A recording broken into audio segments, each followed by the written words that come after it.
Assalamualaikum warahmatullahi wabarakatuh. Perkenalkan, nama saya Dafar Pratama dengan NIM 2023 11 001. Pada kesempatan kali ini saya akan berdiskusi dan membahas terkait kasus aplikasi haki di dunia industri. Haki ini adalah hak kekayaan intelektual. Nah, pada pengantar kali ini, apa itu haki sih? Haki adalah hak kekayaan intelektual, itu kepanjangannya adalah hak hukum yang melindungi hasil kreasi intelektual individu atau perusahaan seperti paten, merek dagang, hak cipta, dan desain industri. Apa sih pentingnya haki dalam industri? Kenapa harus ada haki gitu di dalam industri? Nah, haki ini itu melindungi inovasi, mendorong kreativitas, dan memberikan keuntungan komersial bagi pemegang hak gitu.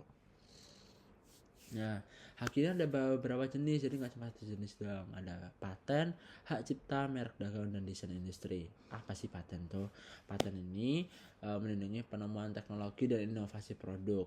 Hak cipta itu melindungi karya seni, musik, dan perangkat lunak. Kemudian ada merek dagang, melindungi nama dan logo perusahaan.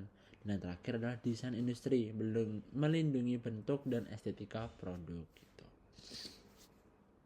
Nah, kita ini masuk aja langsung ke kasusnya. Studi kasus yang pertama yaitu paten dalam industri elektronik. Jadi ini pernah terjadi yaitu pada Apple dan Samsung, di mana ini ada kontroversi gitu. Nah, Apple ini menggugat Samsung terkait pelanggaran paten desain dan fitur smartphone. Nah, Apple ini sudah mendaftarkan hakinya terlebih dahulu terkait desain dan fitur smartphone-nya, dan Samsung ini juga memiliki desain dan fitur smartphone yang sama. Nah, maka dari itu dampaknya Apple ini ada majukan pengadilan gitu. Jadi pengadilan memutuskan Samsung harus membayar ganti rugi besar, menunjukkan pentingnya paten untuk melindungi inovasi produk. Jadi kalau misalnya mengcopy barang lain atau fitur-fitur lain yang dimiliki oleh industri lain, itu bisa kena tuntutan ganti rugi kayak gitu. Nah, maka dari itu paten dalam industri elektronik itu juga sangat penting. Jadi haki jenis paten ini sangat penting dalam bentuk kayak yang kasus kayak gini gitu. Selanjutnya, studi kasus yang kedua yaitu hak cipta dalam industri musik. Spotify versus penyanyi atau penulis lagu ini pernah terjadi juga. Jadi Spotify ini dituntut karena dugaan pelanggaran hak cipta lagu dari artis yang karyanya digunakan tanpa lisensi yang tepat.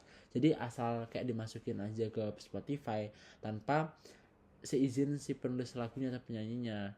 Nah, padahal itu harus ada kayak lisensi yang tepat. Sedangkan ini kayak lisensi itu nggak tepat. Jadi kayak keuntungan yang didapatkan juga nanti bakal nggak sesuai sama, nggak bakal masuk ke penulis lagunya, terus habis itu ada penyalahgunaan dan lain sebagainya. Nah, maka dari itu hal tersebut harus dihindari kayak gitu. Nah, dampak yang terjadi dari ini tuh, kasus ini menunjukkan pentingnya hak cipta bagi kreator agar mendapatkan kompensasi dari karya mereka.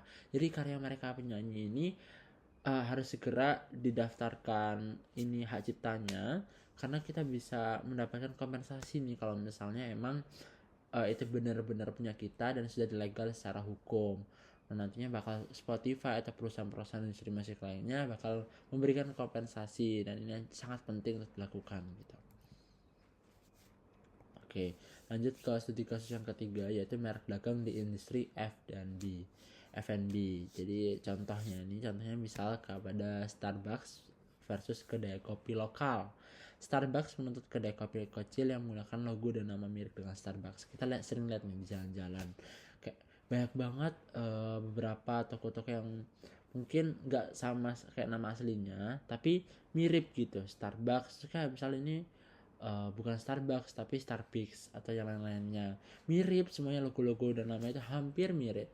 Nah, karena kayak gitunya itu merupakan salah satu hal yang melanggar haki karena mirip gitu kecil yang nah makanya itu Starbucks ini menuntut kedai-kedai kopi kecil ini, jadi gitu. Nah, dampaknya merek dagang melindungi brand dari tiruan, menjaga reputasi dan keuntungan perusahaan. Itu pentingnya untuk mendapatkan haki. Jadi Starbucks ini juga bisa menuntut, dan dia juga udah dilindungi karena emang brand-brand ini emang sudah dilindungi sama Starbucks. Dari haki ini melindungi brand dari tiruan, menjaga reputasi ini selalu terjaga gitu. Nggak hanya cuma Starbucks sama kedai kopi lokal, ini juga kita pernah lihat di gacuan tuh. Gacuan banyak banget beberapa kopi kedai-kedai kecil yang menggunakan hampir nama yang sama dan logo yang sama. Nah kemudian bisa juga dituntut kayak gitu. Jadi merek dagang industri F&B ini sering banget terjadi di mana-mana, bahkan di Indonesia pun nggak hanya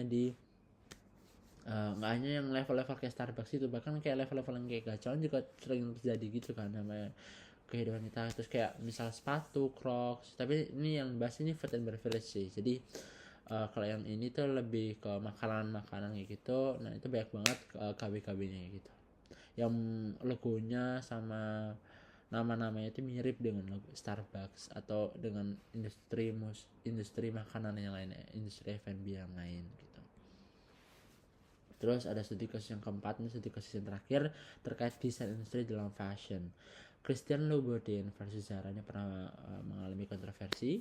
Kasus desain sepatu merah khas Christian Louboutin yang dianggap ditiru oleh Zara. Jadi Zara ini meniru Christian Louboutin salah satu desainnya yang menyebabkan adanya perselisihan. Nah, dampaknya desain industri penting bagi perusahaan fashion untuk menjaga eksklusivitas produknya.